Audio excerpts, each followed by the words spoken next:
Okay, we'd like to call the meeting to order at 6:06. And can we take a roll call, please? Chair Bangle, Here. Vice Chair Gitteroyce, Here. Commissioner Bowen, Here. Commissioner Ackerman, Here. Commissioner Faust. Here. Thank you. Can you all rise for the pledge? Please join me in the Pledge of Allegiance. Begin. I pledge allegiance to the flag of the United States of America and to the republic for which it stands, one nation, under God, indivisible, with liberty and justice for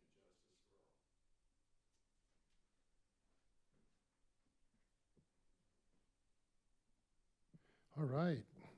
Well, today is a special day. We have a new member joining the team.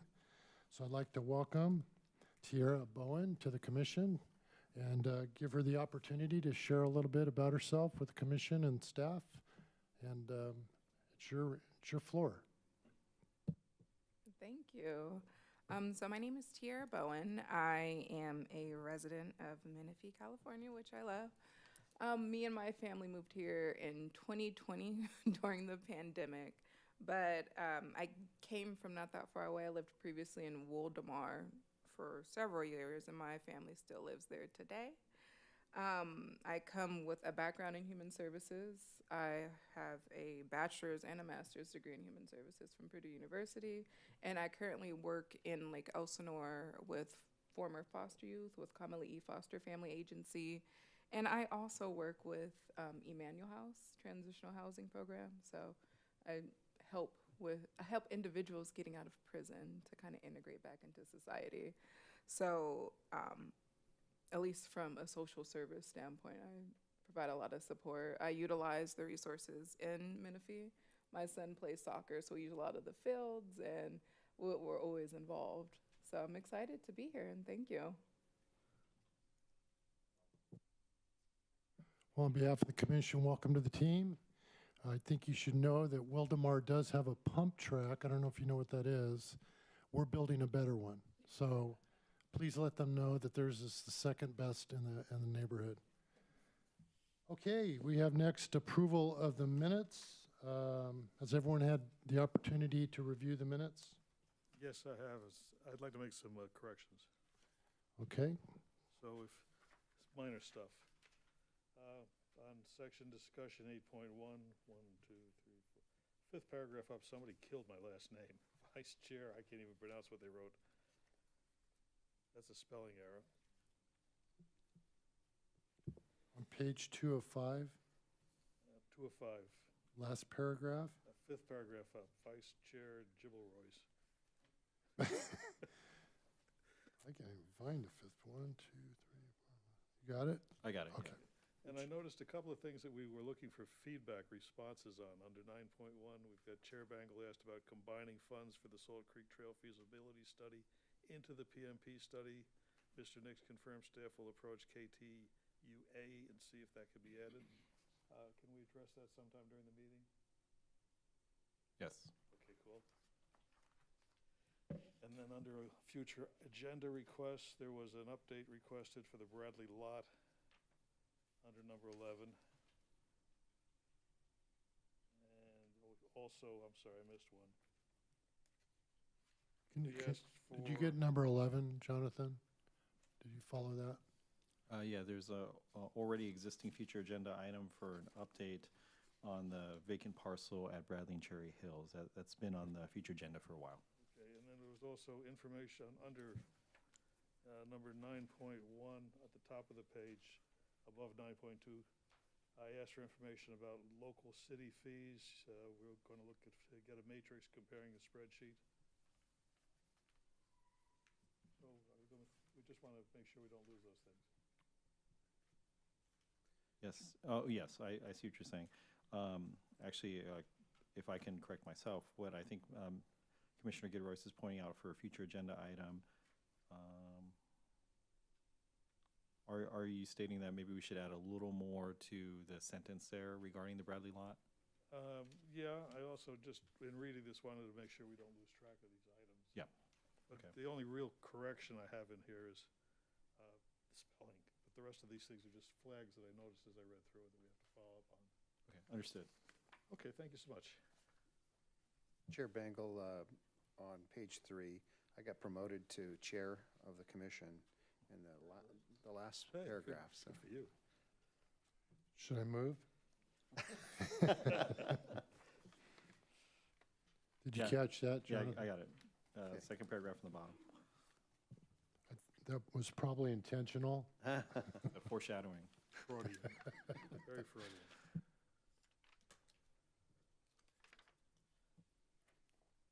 We will make those corrections. So I have a question kind of related to the minutes, and it came about from the workshop the other night. Yes. The consultant made a statement that trails weren't, and I'm paraphrasing, the trails were not necessarily part of this master plan. It was more about parks and recreation. Again, I'm paraphrasing. Is that true? I thought it was a That's pretty, not correct. I'm sorry? That's not correct. Okay, Trails that's are what I- part of it. Okay, I think what he was saying was like maybe a detailed schematic of every single trail in the city, you know. But it is parks, recreation, trails, and open space master plan. That's what the original master plan is, and that's what the new refreshed master plan is. so I'm kind of getting off script a little bit, but should, and as it looks like it may happen, the majority of constituents want to see more trails, and that's their number one issue. I would assume that the master plan would reflect more work in that area than originally anticipated. Yeah, that's where this next phase of the master plan goes into. We've collected a lot of community input, which we're still doing. And then we would kind of hone in on those amenities that the community would like to see. Commission, were there any more modifications or Can I questions? piggyback to your comment? I know it's a little off script, but I got the impression the consultant was referring to trails like as if they were linear parks, which is something this commission has always avoided doing. Exactly. We want acreage that you can walk on in 4 directions. If I may, under director's comments, I do have an item, a sub-item of the Parks Master Plan. If you wanted further discussion, we could do it at that time. Perfect. Thanks for keeping you us so much. on track. Okay, can I have a motion to approve the minutes? As amended, so moved. Do I have a second? I'll second. First and a second. Those in favor say aye. Aye. Any opposed? Hearing none, unanimous. Next, we have agenda approval and/or modifications. Mr. Nix, anything to add? No modifications. We do have one clarification when we get to item 8.2, but no modifications. I see we have a full house tonight, so we'll move right along to 8.1, if that's okay. I believe we have no public commenters and no slips. No public comment. I was jumping ahead. I kind of, So we'll, as requested, we'll move right along into discussion item 8.1, committee appointment review. I'll hand that over to Ms. Mitchell. All right, can I please get the PowerPoint up? So as we typically do whenever there's changes on the commission and if we have some of these terms that come and go, this is a time for us to kind of review our current committee appointments and for the commission to discuss who should be appointed to these committees. We have several of them throughout our department, throughout the city, and so some of these are standing committees, some of them are ad hoc committees, and some of them do require changes throughout, like the first one on the list is Menifee Citizens Advisory Committee. This one is typically a 2-year commitment, and we are coming up to the end of the 2nd year commitment. So I just want to make sure whoever is appointed to that vacant position understands that we will be reappointing the Menifee Citizens Advisory Committee in January. We have the Central Park Amphitheater Ad Hoc Committee that Commissioner Amarelli used to sit on, so we do have a vacancy there. That project is still underway. We're currently in design, as Bryce will go over probably in CIP updates, but currently in design, but we still would like to keep that ad hoc committee in place as we continue through the process.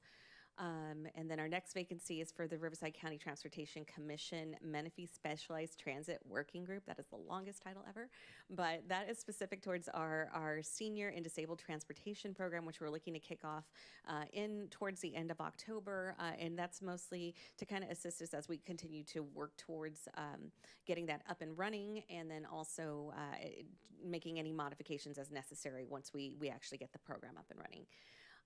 Our city flag design ad hoc committee is still as it stands. And then we have something, I believe, our Comprehensive Economic Development Strategy SEDS committee, which is, I believe that commitment is one meeting a year, but it is somebody that we need a representative from the Parks, Recreation, Trails Commission to work with economic development to provide input from the point of view of our commission. And then last but not least, we have a Teen Award Selection Committee. So we've implemented a new Teen Award program with our youth leaders of Menifee, to where we have applications for teachers, adults in the community to nominate some of our teens. And this is a quarterly selection process that ultimately culminates in Teen of the Year at the end of the school year. So the commitment is one meeting a quarter. The first one, I believe, is happening at the end of October, and then going quarterly from there, and then ending in the Teen of the Year. So those are our current vacancies, and I'll leave it to the commission to discuss who's going to volunteer. And just to be clear, the number one, or the first committee tonight, we would be appointing for the remainder of 2022, and then we'd revisit it in 2023. Yes, that's The correct. remainder of them, that's not the case. That's correct, yeah. Okay. So if it pleases the commission, what I'd like to suggest is if we go down the row and everyone pick their top two in order, and then we can maybe simply divide it that way. There's a good possibility we all have different interests. Would that work for everyone? Okay, I hate to pick on the new person, or I can come to you last if you prefer. No, it's fine. Are you ready? Yeah. I just get Okay, out of what the would way. be your top two in order? It would be the Menifee Citizens Advisory Committee and the Teen Award Selection Committee. The teen, okay. Tom? Top two. Well, the Citizens Advisory Committee and the Master Plan Ad Hoc Committee. I'm sorry, what was the second one? The Master Plan Committee. Oh, yeah. Okay.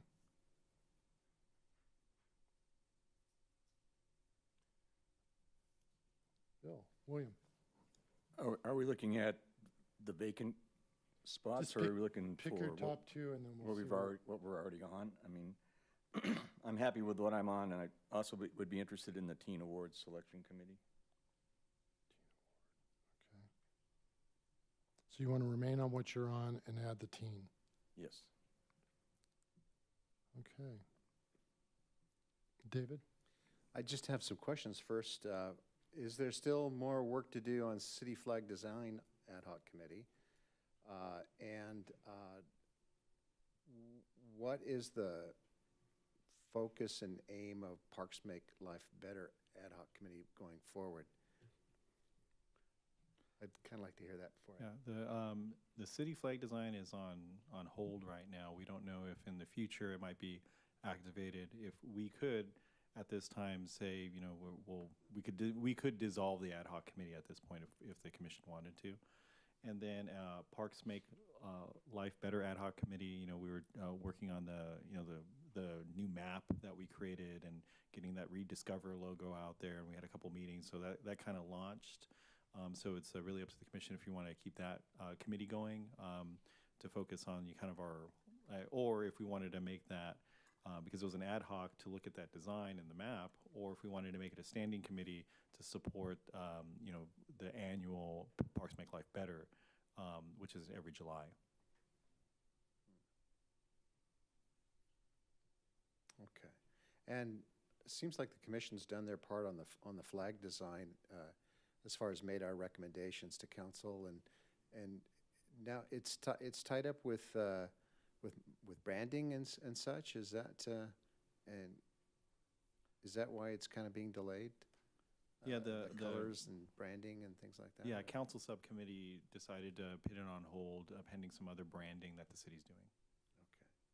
So then we could probably eliminate the flag. Well, since I'm only on 2 ad hoc committees and looks like we'll abandon the city flag, I would like to be on the teen awards as well as Parks Make Life Better. Okay, and I would like to move up from alternate to the vacant position on the transportation. And I too wanted to sit on the Citizens Advisory Committee as well as the Comprehensive Economic Development Strategy Committee. But since no one else signed up for that, I'll withdraw my request for the Citizens Advisory Committee since we have 3 people and two positions. So I think I'm set because no one else seemed to show an interest in it. So then that takes us to the City Flag Design Ad Hoc Committee. Can I get a motion to eliminate that committee? I so move that we eliminate the ad hoc committee for city flag design. Second. And we have a second. Any discussion? Those in favor say aye. Aye. Those opposed say nay. Okay, eliminating that one. And Jonathan, help me work through this the best you Yes. can. So now we have Tierra, who is interested in the Citizens Committee and the Teen Committee. And we have Bill, who's interested in the Teen Committee, and we have David in the Teen Committee. Then we also have Tierra that wants to be on the Citizens Committee, as well as Tom. And I think that one's good now, unless I'm mistaken. I think we can have Tierra and Tom on the Citizen Committee. Does that work? Those are the only 2 left. That's what I had on my notes. that Okay, it was, so we're good Kieran. there. Okay. So then we have the Teen Committee. Well, maybe if we could just go down the list, that might be a little easier. So, Well, it's because they picked. I Oh, thought yeah, we I should stick understand. with that. 'Cause Okay. everything else will kind of work out. You're in the end. Yeah. So now we have 3 for the teen, right? We have David, Tom, and Tierra. Or Bill, wasn't I'm sorry, Bill, Bill, David, and Tierra. maybe a point in clarification. So you asked for a top 2, and Bill is already on 2. So of those 3, Bill, which would be your top 2? Because you're on Central Park Amphitheater, Parks Master Plan, and then also interested in Teen Awards. Yeah, it seems like Central Park Amphitheater is pretty much done, just waiting bids for contract. And so that, I don't know how much longer that committee would exist. And so I would be Master Plan and the Teen Awards. Okay, you're comfortable with that? Withdrawing your name from the Citizen? Is that what I'm hearing? I was never with the Citizen Committee. You're asking for my top 2 would be Park Master Plan and Teen Awards.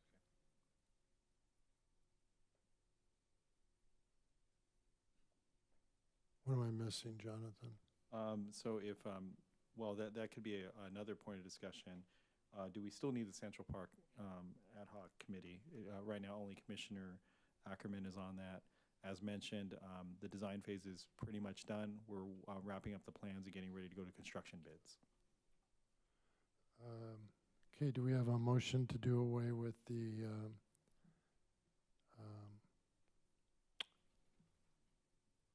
Central Park Amphitheater? Yeah. Mr. Chairman, yeah, that committee also has 2 council members on it, so we can't just axe it. we can withdraw. Can we withdraw? Also, the City Council Ad Hoc Committee would still be in existence. It would be that the commissioners appointed would not, the commission wouldn't have its own ad hoc committee towards it. So it's kind of like the City Council Ad Hoc Committee is separate from the commission, and they're working So together. They could still stand because. Yeah, the 4 of they them- could still meet. The 4 Yeah. people work together. Okay. Yeah, but the City Council voted on their own to have their own ad hoc committee, then the commission joined them. Okay. Yeah. So it's not a problem. It's not. So did I have a motion to disband that committee or not participate? I'll make a motion to not participate in the Central Park Amphitheater Committee. Okay, do we have a second? I'll second. We have a second. Do we have any feedback, comments, discussion? Hearing none. Those in favor say aye. Aye. Those opposed? Hearing none. That passes. Okay, now we're back to the Citizens Advisory Committee. I show Tiara. I show Tom. And that's it. I have Tiara, Dave, and Bill. Well, Tom's on there now. Oh, I'm sorry. I was looking at teen awards. I Oh, apologize. we're looking at the first one. Yeah. So I have Tom, Tiara, and that's it because I withdrew. There you go. That's that. So can we assign those two to the Citizens Advisory Committee? And call that one Yes. done? Yep. Okay, so that's done. That then leaves the Parks Master Plan. We currently have Bill and Tom, and it looks like no one else was interested. So that remains, right? And they both wanted to remain on that. We have the Parks Make Life Better Ad Hoc Committee. That's myself and David. That will remain. I didn't hear anybody else showing an interest in that, so I would be more than happy to step aside if someone is interested. If not, Tom and I can, or David and I can continue. Right? And then that leaves finally the Teen Award selection. Who didn't get at least two? We need an alternate for the Transportation Commission. Is anybody interested in being an alternate? Okay, we have a name. Anybody else? Okay, so we could do Tom as the alternate, and I'll move up to take the lead on that.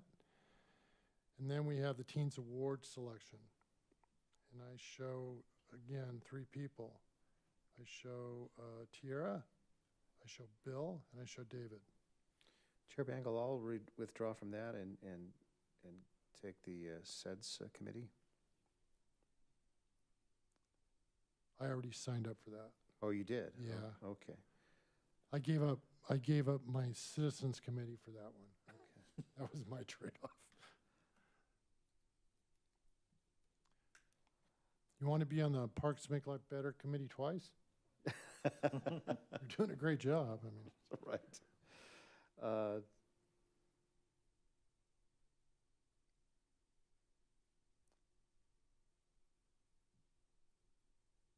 right now, Jonathan, I showed David only has one assignment, right?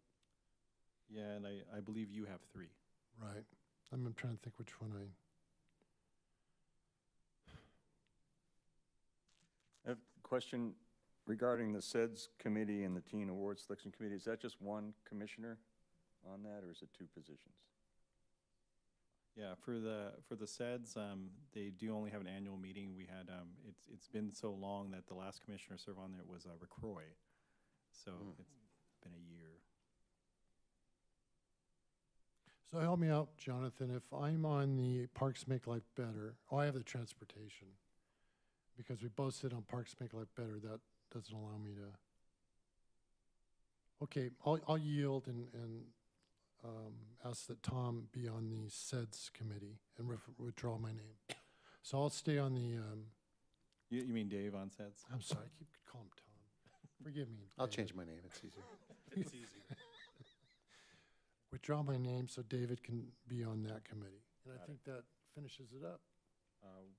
We have a teen awards, so we have both Yeah, he withdrew his name, so that leaves Tiara and Bill. and Bill.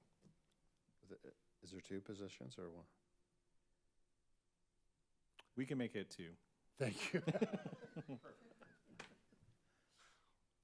No way you can make the SEDS too, huh? With an alternate? We can do an alternate for SEDS. Can you put me as alternate? Done. Yeah, okay. Can you repeat the list? Okay, I'm gonna try and do this, okay? So Okay. we have, for Menifee Citizens Advisory Committee, we have Tiara and Tom. Parks Master Plan Ad Hoc is Bill and Tom. Parks Make Life Better is Scott and Dave. The transportation one is and Scott, and then the alternate's Tom. And then for the SEDS is Dave. And then Teen Awards is Tiara and Bill. Is that what everybody else has? SEDS gets an alternate. And SEDS alternate is Scott. Yeah. There you go. Is that what everyone else has? All in favor? Yeah, I appreciate your patience as I fumbled through that. So can I get a motion to approve that slate of committee appointments? Motion to approve. We have a motion. Do we have a second? I second. And we have a second. Do we have any further discussion? Hearing none. Those in favor say aye. Aye. Aye. Those opposed? Hearing none. Passes unanimously. I yield back to the director. So this next item, Christmas tree lighting event enhancements. The city council requested our department to look into doing some enhancements on this annual event, and actually allocated a little more budget to us for this fiscal year. So I'm going to hand it over to Ms. Mitchell to go over our proposal to enhance the event and expand it. All right, so we did take this item as a future agenda item request to City Council back in March. And during the discussion, after having the opportunity to kind of give them an idea of what had occurred in the 2021 Christmas tree lighting event, we're given the direction to kind of research some additional options. Considering this is kind of one of our bigger events, we have over 5,000 people attending this event, really trying to make it an earmark of what our department is capable of doing. They wanted to see some additional items, things like superior tree lighting and decoration options. We're looking to increase kind of like that memorable experience by adding in additional photo opportunities. People really noticed that the long lines and waits when it came to the snow area, the sled runs, was a bit of a wait. Also wanting to see like what can we do, new, better, best, bigger and better. So kind of looking at what the possibility were for enhanced entertainment like an ice rink or anything of that nature. And then just additional decorations throughout the city to kind of bring the Christmas spirit outside of this event, which occurs relatively early in December. And then other opportunities for a tree display that would remain available throughout the season, whether it's an artificial tree or a live tree, and potential locations for that. So just to kind of give you an idea of what is coming back this year, because again, this has been an event that most of our community looks forward to. We are going to continue along with the holiday bazaar atmosphere with over 50 craft vendors, people in the community coming out, kind of selling their wares. Great way to get Christmas shopping done before December 25th. Number of food vendors and food trucks. Santa Claus again, leading the walking parade and doing the lighting ceremony with the tree, on-stage professional and community entertainment, both allowing people the opportunity to see what the community has to offer. And then also our partnership with the police department will continue. They will have the Bearcat, which is the armored vehicle that you see down there at the bottom, that will assist with donation collections to help Stannis Workshop and Menifee Valley Community Cupboard during the holiday season. So those things are all things that have happened over the last several years and will continue. Some new things that we're looking at is that we're looking at enhancing the decorations for the tree. That's one of the comments. They want to see this bright, brilliant tree. One of the downsides is the tree is not ours. It's on MSJC's campus. We're a guest on their campus. So we did look for opportunities to contract out with professionals to come and help us with this, which is essentially what we've done. So we're looking to work with a professional to kind of double the decorations, double the lighting, something that everybody can see and be proud of. So that's one of our first things that we definitely wanted to bring to this event. We're also looking at doubling the amount of snow. So we heard that there was a long wait for the lines to get into the sled runs. So we're creating 2 separate sled runs so that people can get through the lines a little quicker and to kind of experience that for families. To kind of cut down on wait times. And then we also have some lighted decor for additional ambiance throughout the event. We kind of have this area that's allocated as like the winter wonderland. This is where you can get your Instagrammable moments, taking a picture with a large ornament that's taller than me. Most things are. But, just so that people can share this with family and friends, and hey, it might be the next picture on their Christmas card this year. So trying to create those moments. We also have added in some walking lighting, entertainment throughout the event, things like stilt walkers, roller skaters, dancers, to kind of create an ambience, a festival atmosphere outside of just the main stage. And then also looking at adding a trackless train for both youth and adults to add as an additional element in case you're not into snow or you've taken enough pictures. What else can we do? That's one more item that we're looking to bring to the event.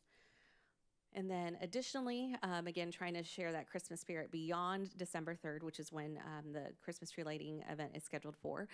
We are looking at lighting up our city facilities, so roof edge lighting here at City Hall, the Case Anacero Senior Center, which includes our Community Services Department admin building, and then the Lazy Creek Recreation Center. Doing some additional uplighting at City Hall and the Case Anacero Senior Center, palm tree wraps here, and then also looking at lighting the archway of Town Center. So that's something that everybody sees when they're driving down Newport. Typically, we have a number of events and people, coming in and out of Central Park. So we're hoping to kind of spread that Christmas cheer. And then one thing to note that in the staff report, it did mention something about garland wrap around poles down Newport Avenue. We did decide not to go forward with that just because we found out that, again, it would be unlit. There's no opportunity for use of electricity on the poles.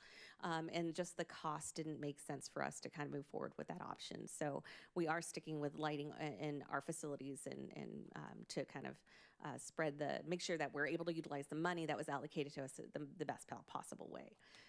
Some future elements that we want to make sure that we kind of maybe look towards down in the future, if and when we're able to have a dedicated tree on a city facility, things like a 30-foot artificial tree, kind of just our unofficial informal quotes is ranging in the $30,000 to $50,000 range, 25 to 40-foot live tree, $30,000 to $65,000 range.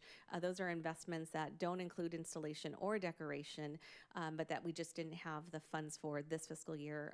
In the staff report, I did say that we nearly doubled the budget for this event from $45,000 to $95,000. So that $50,000 is really paying for the additional snow, the additional lighting elements, additional entertainment, and then also the facility enhancements.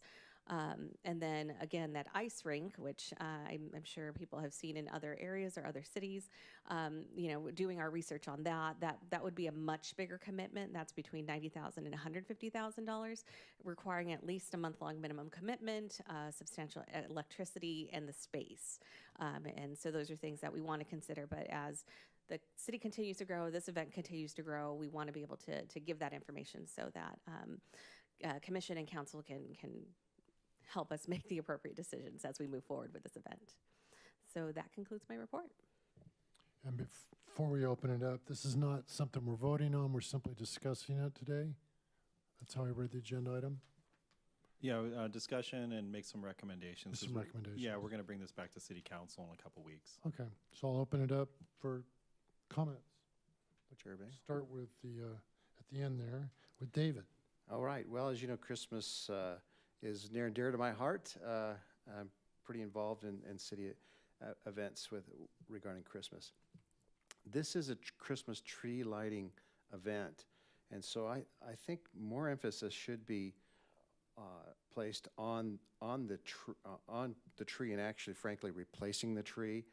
I don't think that tree really is the best image for what we want to continue using. I would recommend spending the money now on an artificial tree that can be used at future City Hall or future Central Park or wherever we end up moving this event to in the future. And something that really has some wow factor. There are companies that actually will set it up and then take it down at the end of the season and store it for us. I just think that most of our funds should, I think it's worth the investment, even if we have to ask the City Council to spend more money to actually purchase a large 30-foot or larger artificial tree that can really be something that we're proud of, that can be seen from the freeway as people are driving through the heart of the city. I like the other enhancements. I hope that at some point we can we can look towards opportunities to decorate our streetlights, at least on Newport. I counted about 100 streetlights between Murrieta and Menifee roads on Newport, if you count the ones that are hanging off the telephone, off the power line poles as well, which I'm not sure if that's even doable. I do like the lighting the arch at Town Center. I think that's appropriate. I think we've done something there before in the past. Maybe back when they used to have the city Christmas tree used to be in the circle there, the roundabout that's in Town Center. That at least 6, 7 years ago, the tree was for several years was in there when it was just a dirt lot everywhere. There was nothing in there, and that was where the tree was. But someplace where people can go all month long to visit this tree. I'm not sure if these additional enhancements would be lit just for that evening, or all the little additional lights and things that would be at the college campus. Would those be available all year long, all month long for the season for families to go to any time during the month to have those photo opportunities at a place that we know, at least in the interim until we have a new city hall, that hopefully would be built with this type of event in mind. But that's just my thoughts on that. The tree really should be the focus of the Christmas tree lighting ceremony. Okay. Bill? I'm in agreement with David in regarding the artificial tree, and it is, like you said, a Christmas tree lighting event. If that was not possible, and it is the college tree, could the college help out with costs of getting that college tree decorated if it's not possible to get an artificial tree for this year? I love the creation of a second snow sledding area for the kids, the youth of Menifee, and oftentimes this is the only chance they get to go sledding, so I think it's a wonderful opportunity, and they could have double the fun with double the snow. And hopefully in the future have a place in the city where we could, have the tree up all December from the tree lighting event until the end of the Christmas holidays. Thank you. And Chairman, if I could go back to just, is there opportunities for corporate sponsorship or donations? I'd love to see Mr. Krikorian donate the cost of the Christmas tree. I mean, some tongue-in-cheek there a little bit, but still, economic development has a lot of partnerships. Community services has a lot of partnerships. Could a corporate sponsor help pay for some of this so that more money could be spent on a artificial tree that's used year after year? Okay. Tom? I'm going to, first of all, say I think the snow is a great idea. It's a very lavish budget. We should be able to have a lot of snow for the kids, and they really enjoy it. I've seen the lines get long. I also like the idea of the trackless train because there's a lot of people who might want to hitch a ride across the venue. As far as the tree goes, I'd like to turn it into a teachable moment. I'd like to see, and this might involve Corey, since you're the going green person, if we couldn't go to somebody like Moon Nursery and see if they could come up with a tree that we could bring on board and return to the nursery, and then when we finally get a city hall, stick it in the ground. And at that point, we could also demonstrate to people the city is going green, and this is something we value, instead of having this giant bottle brush, if I may. So those are my thoughts off the top. Okay. Kara? I think it looks great. Like, it makes me really excited for the holidays. The only thing that came to mind was the ice skating rink, which I think is a great idea. I would actually recommend that. I know it's a significant cost, but I'm not sure if we are able to do more like corporate sponsors or even like a small fee for people who want to go ice skating, if that would make a difference or not. But that would be exciting to see. And could I ask, Chair, staff, I know City of Paris puts a Christmas tree, a skating rink. in front of their city hall every year. I've seen the advertisements. Do we know what some of the other cities are doing, and if it's been economically feasible, or are they still planning to do it in the future? We actually found that, we believe City of Temecula might continue with it. We found that the City of Riverside, who had a very expansive one, actually canceled it due to the cost. They were tied in with the Mission Inn though, so it was Oh, a yeah. much bigger deal. Yeah, the corporate sponsor. Yeah. Also, maybe if I can answer some of the questions or attempt to. Well, can I give you mine? Oh, that yeah, yeah, okay? there you go. I agree with most everything I heard. The snow plays very attractive amenity, so I'm thankful you're looking at expanding that. A little bit of background, back when I was working in the city of Fontana, we did our Christmas tree lighting at City Hall, and the tree did not survive. It was a specimen tree, so it was probably 60 years old. So we spent a lot of time researching alternatives, and we went down to Coronado Island. And if you look at Coronado Island and their median, they have Deodora cedars that look like a Christmas tree. So a lot of people in California don't realize you can't get a true Christmas tree in California. They come from like Washington and Oregon. That's what they're used to seeing. When they see a California Christmas tree, they're like, that's a Charlie Brown tree, right? Well, you can shape a Deodora in such a way that kind of looks like what we consider a Christmas tree. I also realize we don't have a permanent city hall. So I would ask that you really look at maybe having the event somewhere other than City Hall, because usually city halls don't have a big area to have a lot of crowd anyway. So why not look at moving it to Central Park, where we'll have an amphitheater, right? And buy a tree and start shaping it now, and maybe not use it right away, but put it in the ground and start shaping it, so in 4 or 5 years you'll have a tree worthy of a grander event. So my recommendation would be 2 things. Stay the course with your recommendation. Throw in there, we want some more money to buy a tree. Now, having said that, the other thing we did at the time, our tree contractor was West Coast Arborist out of Anaheim. I don't know who you're using. Is that who Same. you're using? Yeah. Go to the owner, tell them you know they've done it before, and you'd like them to partner with you and not only pick out a tree, give you a sizable discount, and then put it in the ground. And I think you'll find they'll be open to that. That's just been my experience with that group of people. So those are my thoughts. And Chair Scott, I've had those same thoughts about a permanent tree at Central Park as well, that eventually this whole thing is migrated. I know that's an issue with 5,000 people at Central Park, and where would they park for the park?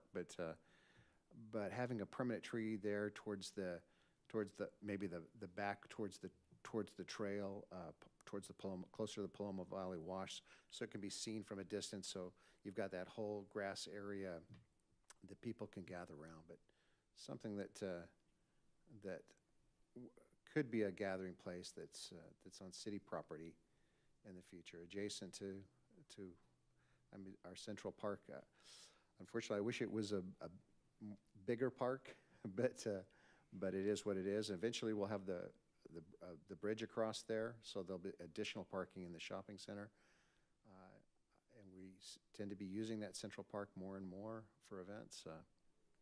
I'd love to see us have a permanent tree that's there every year. It's fair to say that the parking capacity at Central Park will always be more than City Hall, right? I've never seen a City Hall with thousands of parking spots.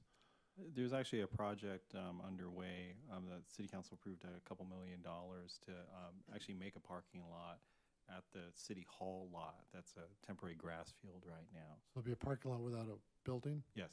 Yeah. Oh, I did not know to that. service the park. I Yeah. stand corrected. Yeah. So that's actually underway. It's under design. It was part of the CIP this year. But that parking lot would service the park primarily. Yes, but then also when the City Hall building is built, it would serve City Hall during business hours, but it'd be available for the park during the weekends and for events, things like that. So why is it, I never understood why people feel the Christmas tree needs to be at City Hall. Oh, I don't have that answer. Come on. Yeah, Yeah, but to maybe address some of the questions, comments, yeah, to your point, this is a rented building. This isn't the permanent city hall, so, and there's very limited space up front to pit a tree. I think there was also a question regarding the displays at Mount San Isidro College. Yeah, it was recommended to do the displays just for the day of the event. We don't have a permit from them to have it for the whole month. As far as I tend to agree with Commissioner Faust. When we have it most of you have been to events at Central Park, we're more in like, you know, the 2,000, 2,500 range of folks for like a movie in the park or a concert there. This event has grown quite large, especially with all the other components, having, you know, the food drive and the toy drive, having the parade that we have going through there. It seems it fits a little bit better at Mount San Jacinto because they have the space for the event plus all the parking that's available at the college. So if we moved it to Central Park, and I'm not saying that we can't do that, we'd probably have to scale down and actually remove some components that we're currently doing now. Also an issue of the snow. Right now we put the snow, we actually stack it under hay bales are underneath, and it's on the asphalt. So it's actually easier for us to dissipate. So if we were to do that at Central Park, there isn't a asphalt area to do that unless we did it in the street, but then we have to do a street closure. So there's some logistical issues with having it at Central Park because just the event's so big. Central Park is a great park for the size of events, for, you know, those movies and what we have there, performances, but more in that maybe half the audience range of what we're currently having at the tree lighting. So when the future city hall is built, will that change things? Will the city hall be able to accommodate as many people as the school? Possibly not, because So yeah. Same thing, right? Yeah. So that might be something we have to explore in the future. You know, do we have a tree lighting at this scale, or do we scale it down, or do we do a separate tree lighting event at City Hall? Just, hey, we're lighting the tree, and then have a winter holiday celebration at the campus still. So that might be, you know, maybe it's two events in the future. You know, as far as investing, as Ms. Mitchell mentioned, our budget for last fiscal year, when we did it last December, was $45,000. So to add the potential enhancements of the additional snow, the trackless train, some of the additional decorations that are in slide 5, that would pretty much take up most of that additional $50,000 that the city council allocated. If we were going to pursue the artificial tree, then as mentioned, we would be somewhere in the $30,000 to $50,000 range, plus, you know, the decorations, or taking the decorations off of this tree, putting it on that artificial one, and then also the labor cost of setting up. And as you know, Commissioner Faust mentioned, you know, if we're going to buy it, then we don't have any storage because we don't have any permanent city facilities, so we'd have to also pay someone to store it for us. So it's actually maybe a little bit beyond the $30,000 to $50,000 that. So we'd have to ask for that in addition to the $50,000 that City Council already allocated. So it's starting to really get up there in budget. And as far as corporate sponsors, we do seek out sponsorships for this event. We do get some, but we're around a few $1,000s at this point. We haven't really had any sponsorships at $100,000 level yet for any of our events. We're usually within a few $1,000s. If you go with a live tree, they could give it to you at wholesale. That would be the savings, be half. Yeah, definitely. And to the. Then you have to put it at the school, or you have to have a smaller footprint. Yeah, definitely. To the commissioner. I have to say, I have a problem with spending that kind of money on an artificial tree. Yeah, it's a big number, right? And I think a live tree would say where we're going in terms of the philosophy of this city. Well, are there opportunities with companies that basically rent the tree and they store it, they bring it out, you lease it for a month, and then they store it the rest of the year? And Yeah, there are businesses that do that. For something like that, I think in our informal research, it was still, you were probably looking at the 50,000 for the tree because you're paying for the installation, the tree itself, and then the storage was an additional 20,000 a year, just because they dismantle it, clean it up, make sure it's good to go, and then kind of like when it's ready for you to use again, and then the following year. So it gets pretty pricey. That was for renting the tree? That was for purchasing. Well, you could purchase the tree and then they do all that stuff for you, or you can do some type of rental agreement. But normally, if you're renting it for a short period of time. But even the rental itself it's still around the same price. If you're paying to own, then you have the onus of trying to assemble it, decorate it yourself, and they kind of make up the cost by doing it for you. So labor is expensive. It just, I wish we had a vision of someplace that for that whole month, families could go to all month long. I don't know if you can see the San Jacinto College tree lit up from the freeway as you drive through the city, but something that really just says, hey, this is Menifee's Christmas display, since especially if we can't do anything on Newport, because the street lights aren't even set up with plugs, right? That's a retrofit that still has to be done if we want lit things. Yeah, there are no outlets on the Yeah. street lights now. So, and then also, I know some cities do like an elaborate display where they have like a snowflake. Sure. But we also have to be mindful that we have all the veterans banners. Right, I noticed that Yeah. too, and so we have to spend the money on labor to remove those for a month out of the Ooh, year. I would not recommend Yeah. moving the veterans banners. Right, so, but we're just, at least, we could enhance it with the snowflakes if we ask the city to budget Public Works to work towards that goal of putting outlets on each pole. Something that there did seem to be room above the veterans flags for whether snowflakes or candy canes or Christmas wreaths or whatever it is, something that's lit up. I didn't see any intersection that you had a direct ability to run a cable across to have anything going over Newport, but certainly the arch to Town Center is there. But and I think we should ask the city to look a little harder at corporate sponsorship too. Since we have enough money, perhaps 2 events, as you mentioned, is a possibility. A tree lighting with a real tree at Central Park, which we could have in the ground, and folks could come there anytime they want with their family during the season. We could have that winter event, so to speak, as you're calling it, over at the college as a separate venue, so that people could separate out the 2 things. I know it's nice to have something when they drive through town that says, oh, here you are in Menifee, but that's to folks passing through town as much as anything. We want something for our residents. If that's a recommendation from the commission, I would suggest we look at that maybe into the future. And maybe as, the parking lot over at Central Park's developed, maybe there's some opportunity to also create a planter for the tree, that kind of thing.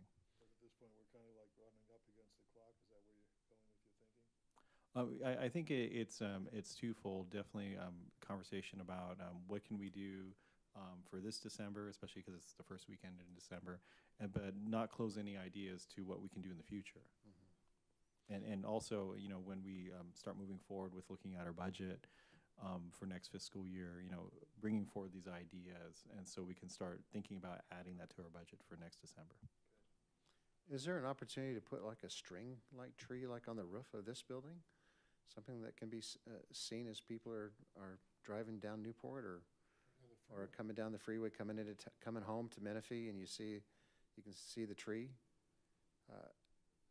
With a string light, you just got one pole, and you've got like the runners coming post-cable down. thing. Yeah. I always see the police station coming down the 215. We could put it on the roof of that. Yeah, whether it's whichever building's more visible, because I know we've got some parapets up on that are lit, and we've got the big medical building next to us that blocks it. Maybe the police station building is it, but I wonder if that could be an option as well too. But I do like the idea of at least uplighting some of our prominent city buildings. The senior center is very visible from the street.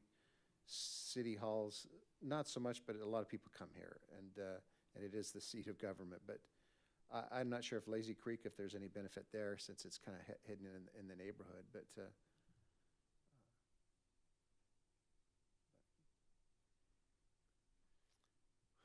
There's no easy answer. I mean, the subject matter is components planned for the 2022 Christmas tree lighting.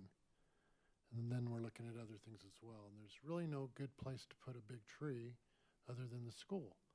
And that has pitfalls, right? Yeah, well, part We of the just don't have the right property. yeah, but and part of the recommendation at this point is that we can add more decor to that tree. To the and one at the school? the one at the school, yeah. Kind of like the Charlie Brown tree in the cartoon.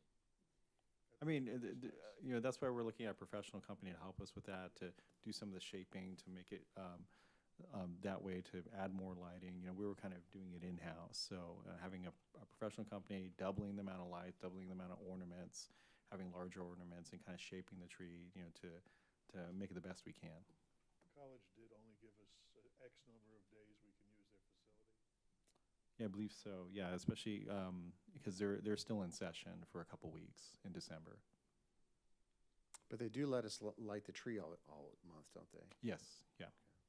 But as a Parks Department, we have to push for a live tree.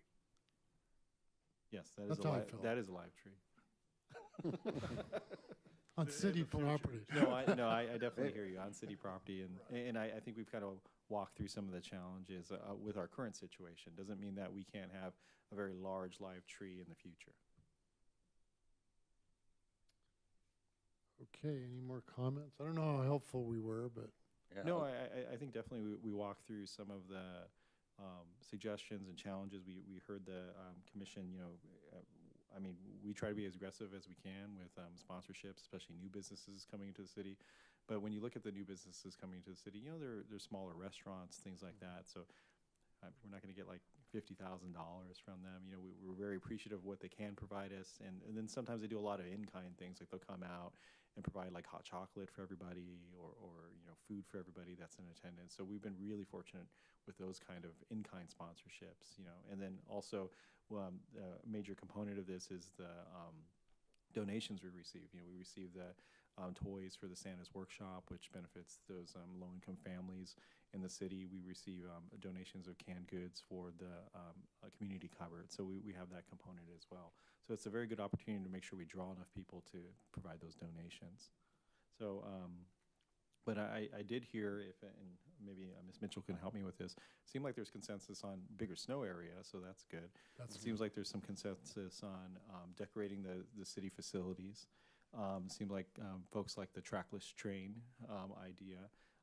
I think that the challenge is more the tree. So I don't know if the commission's comfortable with making a recommendation on us moving forward with decorating the current tree, but then also exploring options for future development of a tree, possibly at Central Park. And I'm not trying to put words in the commission's mouth, just throwing those options out there. yeah, I'm wondering if, I think we're all in agreement that we'd like a large live Christmas tree at one point. Would it be, should we put this on future agenda items so it's kind of in there? But we can, when we get to future agenda items, we can have an item to revisit for the 2023 Christmas celebration or tree lighting celebration. Okay.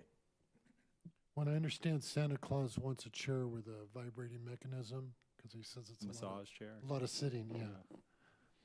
Santa Claus passed on this event, but Oh, did he? Yeah, a Santa Claus passed on this. hey, Santa Very Claus. good. So is there any other You outlined discussion? everything pretty well. Um, I think you outlined that you checked most of the boxes of what Yeah. we talked about. Does anybody disagree or want to add something to that? I think David has one more thing. Well, I just, I hate to let, in talking to a couple of council persons, they're pretty hot on a replacement tree. If we have to rent until we get a permanent one, that's, That's what I'm hearing I think too. you're gonna get pushback on that. Well, and definitely we're not. Even if it means more money, which. Yeah, and so that's what we just want to be transparent about. Sure. What we can do within our budget and what we would need more budget for. And so we're not against it at all. We provided the option. We looked at the pricing. We just want to make sure that the commission and council are educated about how much more of an investment that would be. For your notes to the council, I don't want to be a Scrooge, but I have a problem with that kind of money for a tree. Because we could use it for so many other projects and so many other needs. And I also, to be clear, that's not in our budget, and there are a lot of city needs out there. So that in order to make that occur, we would have to go to the council and say, well, we would need at least $50,000 for the tree, plus, as Ms. Mitchell mentioned, possibly another $20,000 for the assembly and the storage. So now we're looking at possibly $70,000 for the tree, and then I think we would have enough budget to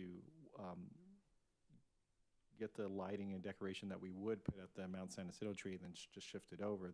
That might not be a problem, but that's kind of the price tag we would be looking at for that artificial tree. A lot of Macy's have gone out of business. Maybe they've got some use. Okay, we satisfied with that? Okay, let's move on. Let's see, where we at? Looks like we're into the 9 series. Community Services Department comments. Yeah, just for 3 updates from me for the November meeting. There was a future agenda request for parks tour, especially all the new parks that we have under construction. I wanted to ask the commission if we wanted to try to do that in November versus having our regular meeting. Oh, in lieu of? Yes. Would it be the same day? It could be a different day. So, by show of hands, do we want to do a tour in November? And it wouldn't have to be in the evening either. We could, whatever works Yeah. around your schedule. It would have to be a different day because I have the county thing in November in the daytime. Yeah. So, it looks like we have Okay. 3, 4 or 4. 5? Yeah, we'd like to do it, so Okay. it's just a matter of picking a time that works for everybody. Okay, so Could we'll you maybe do a doodle poll and let us Yes. all? Yeah. Thank you. We'll reach out to you and kind of balance the schedules. Okay, so Thank we'll definitely work on that. So we won't have our regular Thursday meeting. We'll find a date and time that works for everybody. Also, I just wanted to provide a very positive update. I was at the Riverside County Board of Supervisors last Tuesday, and they officially approved the land transfer of the land that is next to the library. So that is now going to be city property. There's some paperwork we have to do, but the Board of Supervisors approved that. So that, just for the public, there's 2.3 acres right next to the new library that's on La Piedra and Menifee Road. It's a vacant lot. The county did not have plans for it, so they're transferring it over to the city. So that's a potential site for us, the city, to build a community center. So, and there's already a little bit of money in the CIP budget for that. And then the last update I had was, I know several of the commissioners were at the workshop last night with City Council. I don't know if there's any other feedback the commission would like to provide. We're still working through the process, still doing community outreach. Ms. Mitchell and myself are going to be out at the Sun City Civic Association next Tuesday, giving them information, giving them opportunities to provide us feedback, hopefully having them fill out some surveys, meeting with the youth leaders at the end of this month, also going out to the Romoland School District this month, and a couple other opportunities. We're still doing outreach, still have the survey open, so trying to get as many surveys and community input as possible, but not sure if the commission had any general comments to share, because I know most of you were attending the workshop yesterday. Well, I had one observation that I don't know that it matters all that much, but when they came to the Planning Park Commission joint meeting, Yes. they received some input from this panel, from this dais, and then last night they received some of that same input, and they acted like they'd never heard it before, and it was a little bit troubling, because I thought it was disingenuous. It's like, oh, that's a great idea, like you've heard it 3 times. So I thought that was unfair to both planning and park commissioners, like we weren't on top of things. Just kind of a pet peeve of mine. If it's not the first time you heard it, don't act like it is. Okay, so That was my comment or observation. And then I felt also that there were some things they said that I don't think are right, especially when you get into the statistically valid survey. And that's why I want to have another meeting. I don't want to go into it tonight. sure. That's not my experience with statistics. So, Yeah, I know there's some questions from the council members about the statistical validity, and they subcontract that to a company called RRC. So, yeah, we can dig through that at the subcommittee level. yeah, Curdy may have been speaking for something they're not a subject matter expert. Yes, But yeah. they should have just said, we'll get back to you. I did notice that the council had commented, several council, about youth outreach as far as getting direct input from our youth in the city of what they would like to see, rather than That was a just since there's no been direct outreach other than anybody that walked up to the booths at public events, outreach to the high school kids or even to our youth committee. And I think, did you say they're going to have a presentation to the youth committee? Yeah, the coming up? Youth Advisory Committee has a meeting at the end of October, so we're going to attend that. We have over 30 of them, and they're a pretty diverse group, all grade levels, all 3 high schools in town. So we think that's a good sample size, but we're still pushing the information out. We actually had a meeting with all the public information officers for all the school districts, Santa Rosa, Menifee Union, Romo, Land, Paris, and we provided them the link to try to get out to the parents and the families. So we're doing our best efforts to continue that, and I'm also contacting the school like, hey, can you do another round of sending that information out? Yeah, as it was pointed out, there's only been a total of about 500 respondents 533, yes, yeah. through all the efforts so far. So. Do you guys have a specific outreach plan, or is it just as it comes to mind? Well, let's reach out to these people. No, yeah, we went into this definitely trying to get the feedback from the commissions and the committee members. We were trying to go into different segments of the community because Menifee is so large and diverse, going out to the Quail Valley area, going to Sun City. We did a presentation at the Oasis, so we're also pushing information out to all the HOAs. We reached out to our sports user groups. One of the challenges is that we set up the meetings, we put the information out, we have booths at our events, is if the community is taking the time to actually do the survey, or they might, oh yeah, I'll take a flyer. And so although we get out there and do these meetings, we've done 12 meetings so far in the last 2 months to try to get people involved. I know Tom and Bill and Dave have been at some of those meetings, but it's really our working folks also taking the time to do that. Well, I can attest because my son goes to Romoland School District, and he also is in AYSO, which is a youth sports team throughout the area. And neither one has reached out to me and asked me to do a survey as a resident. So I'm not sure how efficient or if I'm overlooking things, but I tend to be a little bit mindful in that area. Yeah. What would be a recommendation for me is maybe do a follow-up. Yeah. With them, like, hey, were you actually able to get it out, and see if you can get more insight? Because sometimes you can have the conversation and people leave and like, oh, I completely forgot to even send the email or remind my assistant or whatnot. So yeah, definitely we'll continue to do that push. We did email out the survey and the link and all the information to our community partners group, which is about 300 nonprofits in the city. But we're just going to keep trying. And then I think I came across the survey, and just for clarification, do you have to register when you go in to try to do the survey? No, you just It's take just the survey link. They don't ask you for like your name or personal information like that. Yeah. And just to give you, when we did do the sports programs, so we did have a representative from AYSO, and then we had a representative, I believe, from a football league that was there. So those were the only two, I believe, that actually showed up when we did it. But we did have a representative from AYSO that was there, which was good. She had a lot of input, which was good input for the fields.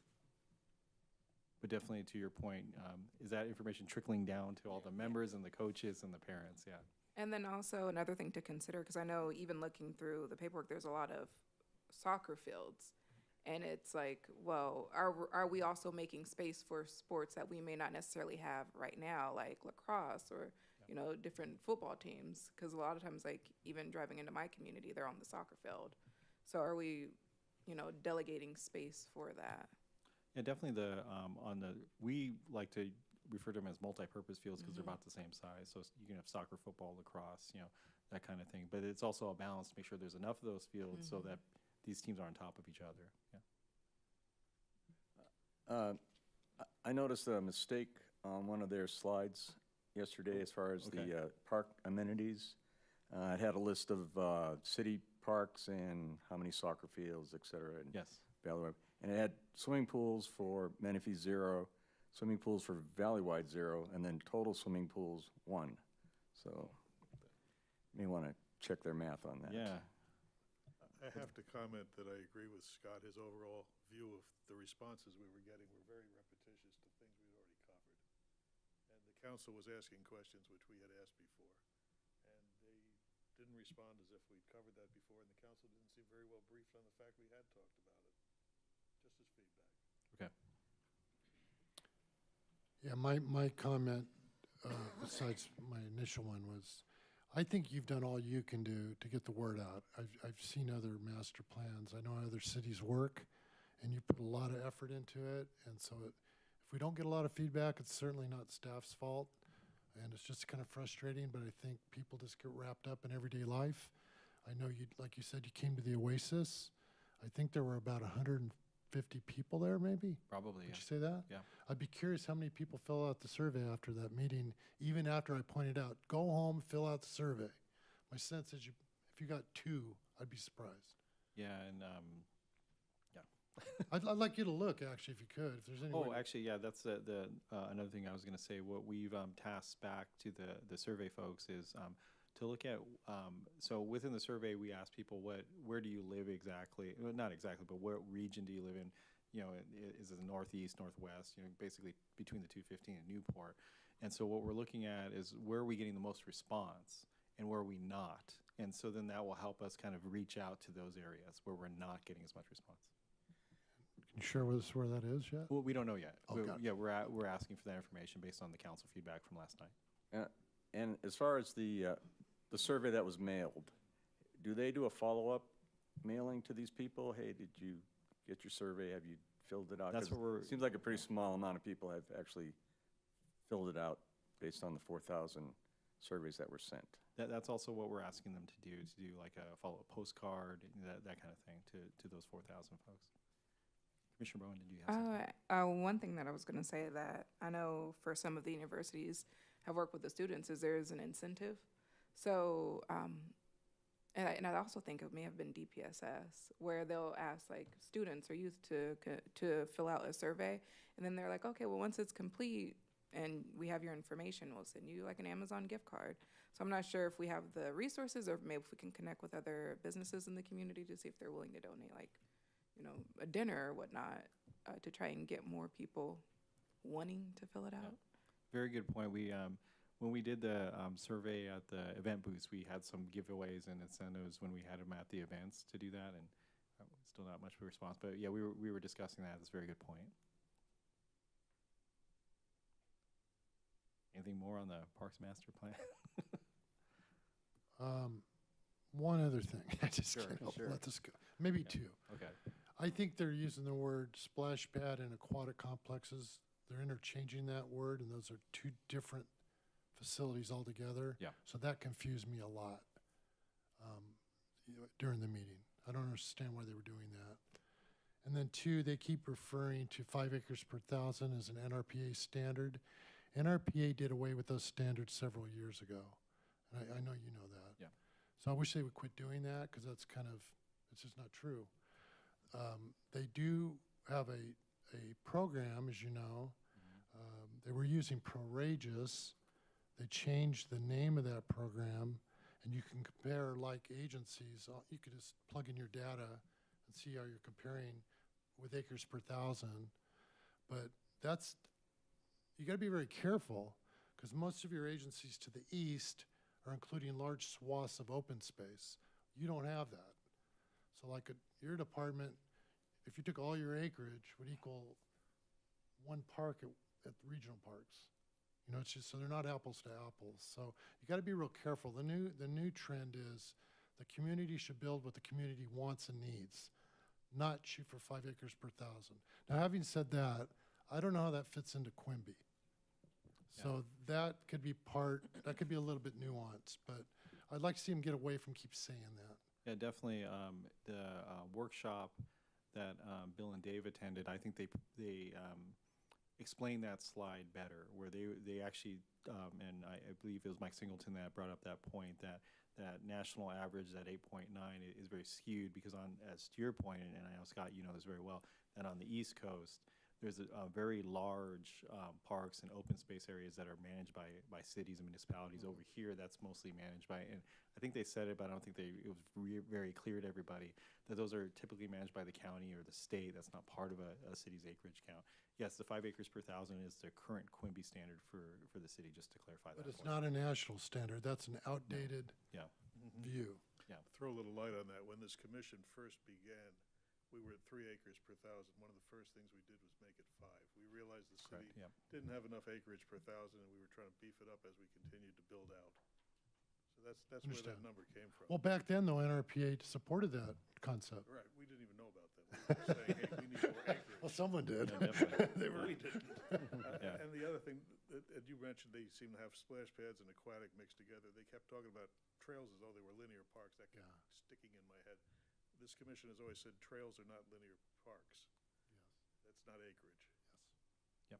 I think at the end of the day, this commission would like to be 100% behind the plan when you deliver to council. Oh, absolutely. So we just Yeah, wanna make sure absolutely, yes. We're getting our comments out And, early. well, and this is the time to do it, because this is when we're doing the community outreach, this is when we're getting comments from the community.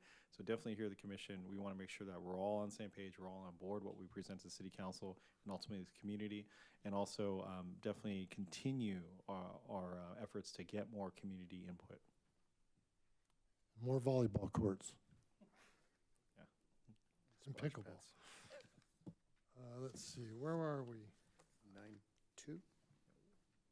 And we have, yes, it's Parks in Progress. I'll hand it over to Mr. Howell, but I know that we're getting a little further in time than we usually do for our meeting, so we can go through these as quickly or slowly as the commission would like.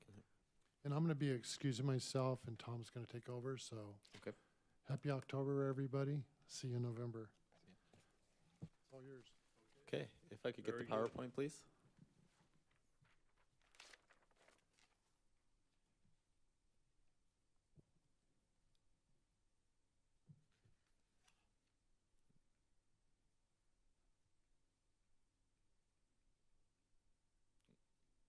Okay, I wanted to update a few. We had recommendations last meeting, and also since we have a new commissioner, I added, make sure we could actually see the layouts of the parks. This first slide is just going to show you the 6 parks, 5 of them which are going to be in construction over the next year.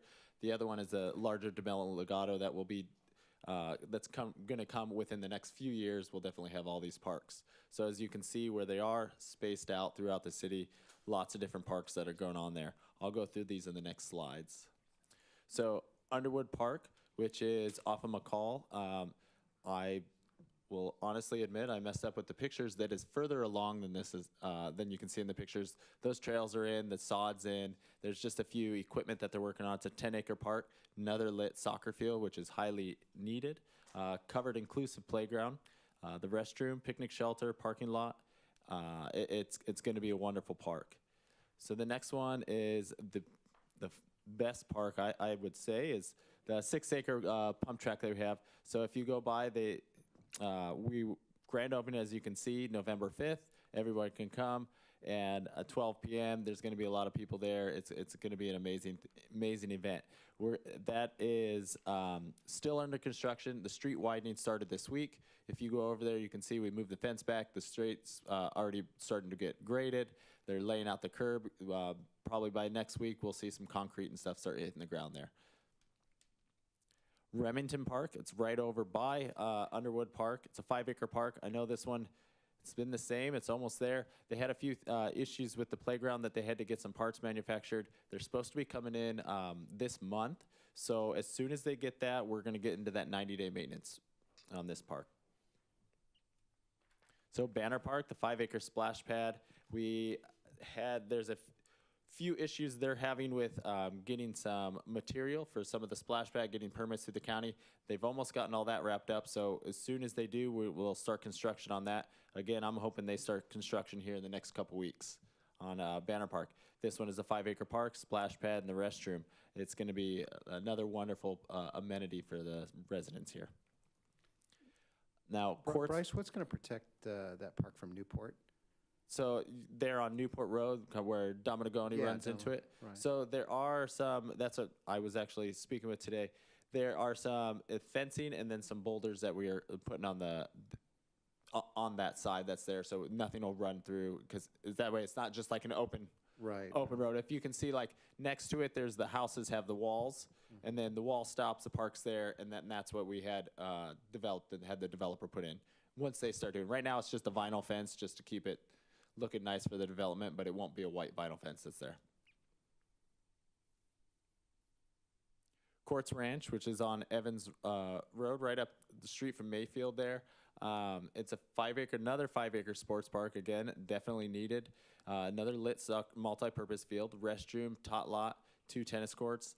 And again, we're waiting for all these developers to get going. They're building their homes, and we're ready for them to start this construction on this park as well. Legato. So now Legato is not going to start for a little while, but these are the plans that it came through this commission. As you can see, these are more multi-purpose fields that are going to be built. It has a rec center, a community center, and a playground, and the playground and the lit soccer fields. So this park right here is going to be the larger park in the community. And then as I go through, there's 2 smaller parks, and then the paseos. As if you remember, Commission, that we're here, you guys are the ones who recommended to the developer when they had the paseos. You guys recommended them widening the area where the trails go through. So it is a paseo. It's not just a sidewalk going down the street. So when you go through these 3-acre paseos, there's going to be artwork. There's little playgrounds there. There's workout equipment, lights. That walk through the community, but it's a public area, so anybody can come and use these. And then the last park and paseo that's on there, so it's another couple acres, same thing. Some picnic tables. This one doesn't have the playground, but it's just a passive park where you can go through, and it's connected to the paseos that you can walk through all the trails and use the amenities in that development. And that's all I have for the Parks in Progress, if anybody has any questions on any of these. No questions? Comments? Okay, we'll move on to 9.3, solid waste and recycling update.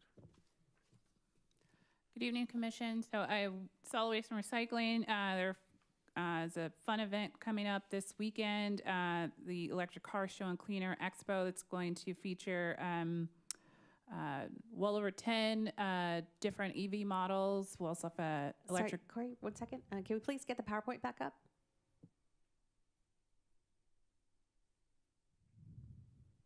There we go. We'll have some theater presentations, live music, and food vendors. So that's this Saturday, MSJC, from 10 to 2.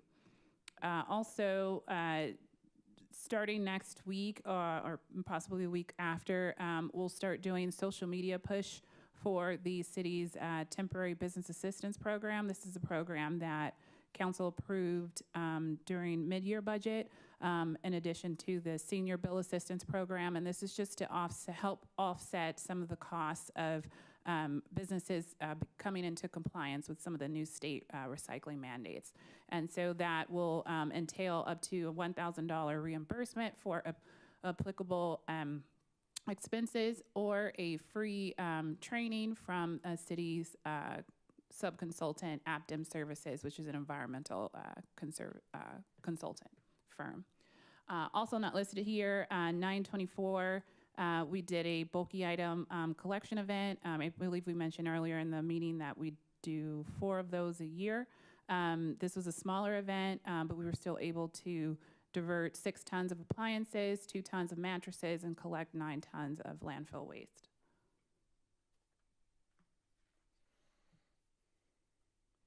Okay, and then just to highlight the next events that the public can come and pick up a free kitchen pail food scrap collection bin. I don't know where we're going these days.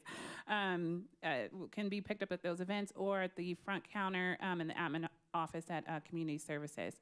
To date, we've also approved 2,600 senior bill credits, waste management bill credits, totaling just over $130,000.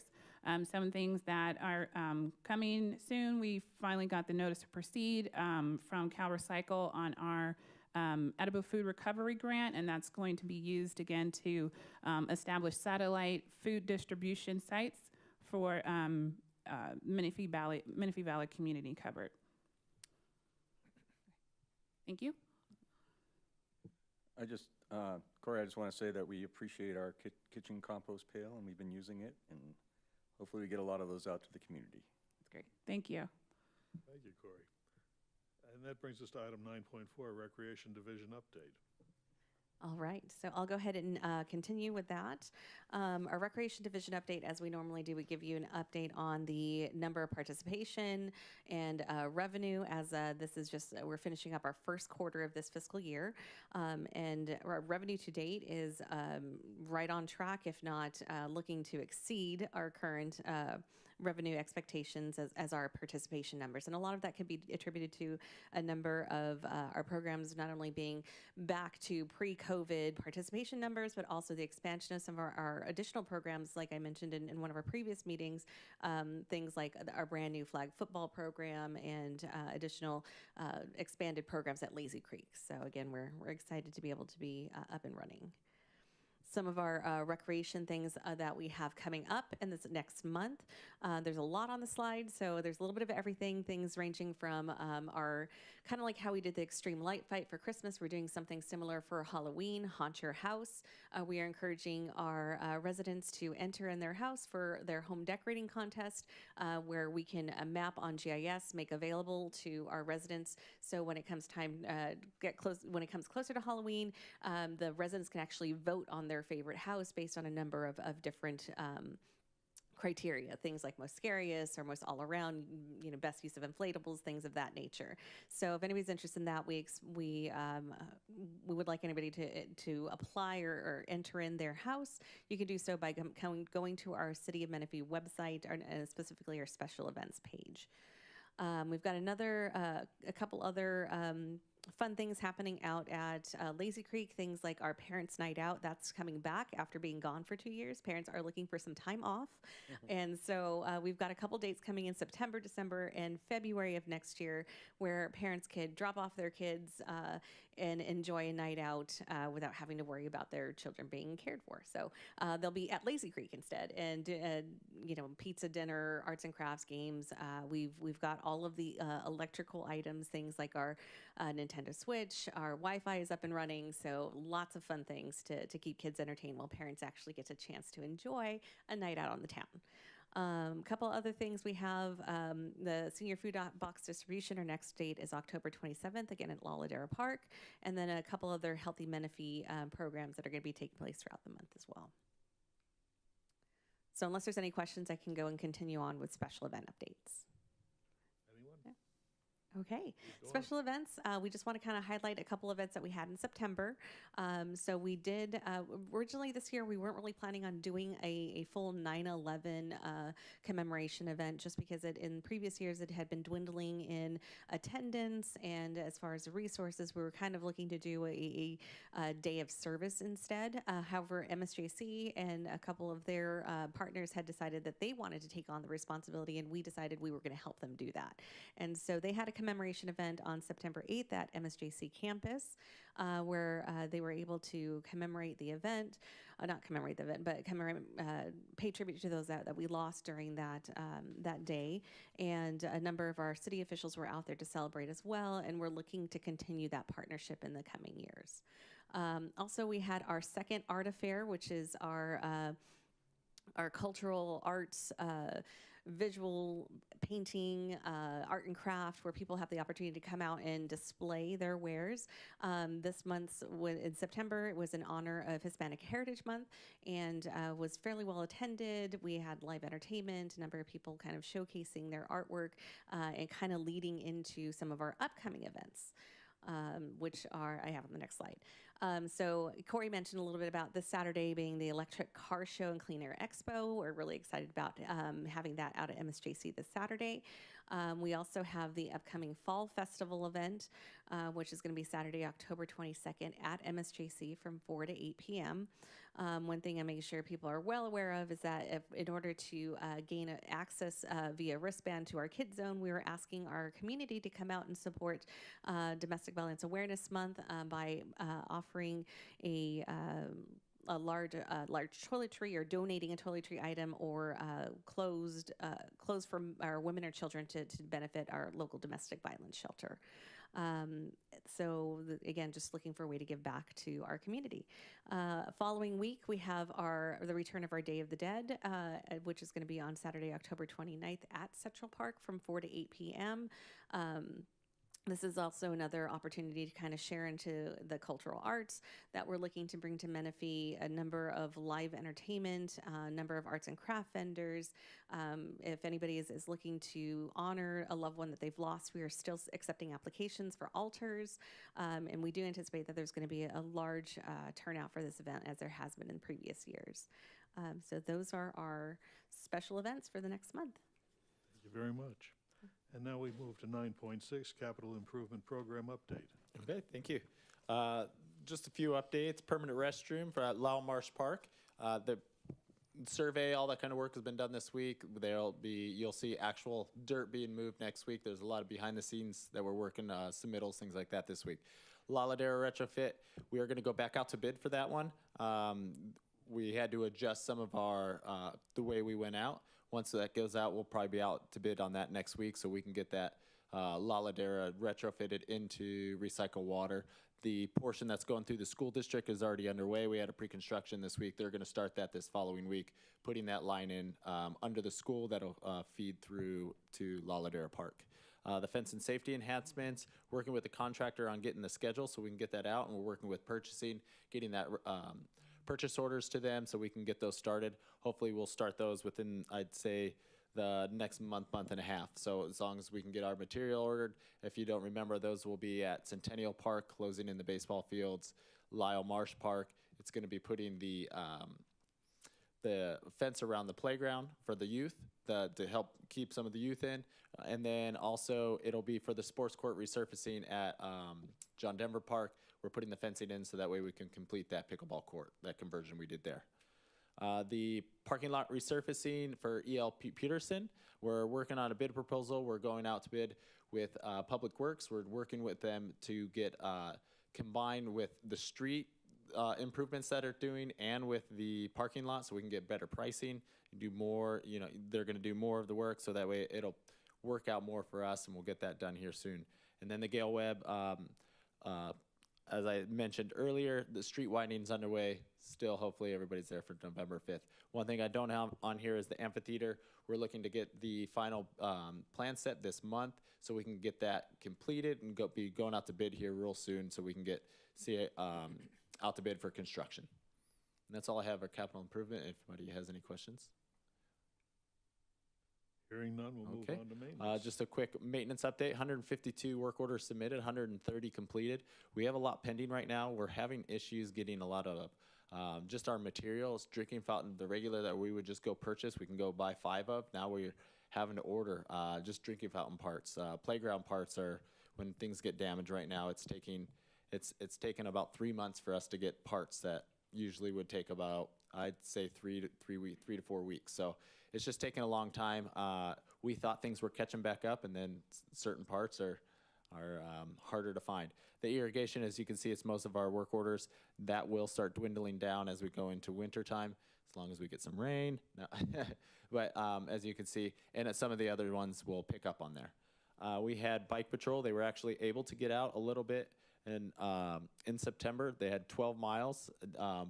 Which was a lot more than the 0 from the month before. The only reason is we had that heat spell. We thought we were getting into October or September. We thought it was going to be a little cooler. It fooled us for a week, and then the high temps were there. So this month they will start the bike patrol again. So getting out there, getting the trails. It's good to see that they get the Pullum Wash, Salt Creek, and right around just their patrols through the parks on the bikes. Very good. That's all I have for the maintenance division. Thank you, Bryce. Any questions, concerns? No? That brings us then to Commissioner reports on committee activities. Number 10, Have we any reports tonight? None. Nothing? Okay. Future agenda request. Now, we had a future agenda request at the beginning from Scott, didn't we? Yes, and that request was to look at the December 23 Christmas tree lighting, unless there's something else I'm forgetting. I Rewind the tape. requested a live Christmas tree to keep that Yeah. active. Yeah. Okay. So we want to keep that as a discussion point for a future meeting. Yes. Thank you, Bill. And then I think we're on the New City Park Tour, looking at that. That's the first one I have on my list, so we are going to do that in November. The city-owned property, Bradley and Cherry Hills, hopefully we can provide an update on some kind of interim use in December. As mentioned, we've had some challenges trying to find a event vendor that would use that space due to the site challenges, not having electricity, not having restrooms, and all that kind of stuff. And then, as mentioned, the following items we're continuing to review through the master planning process, but we'll schedule a meeting with our ad hoc committee to meet with the consultant to gather some of the comments that were here today, and definitely going to keep going out to the community, trying to get more input. Very good. Anything further from any of our commissioners? None. Hearing none, this meeting is adjourned. The time is 7:37. Thank you, everybody.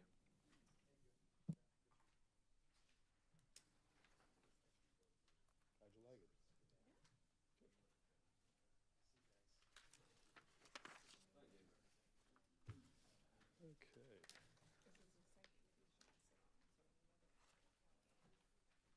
Okay. So you get the idea how these things work? Oh, yeah.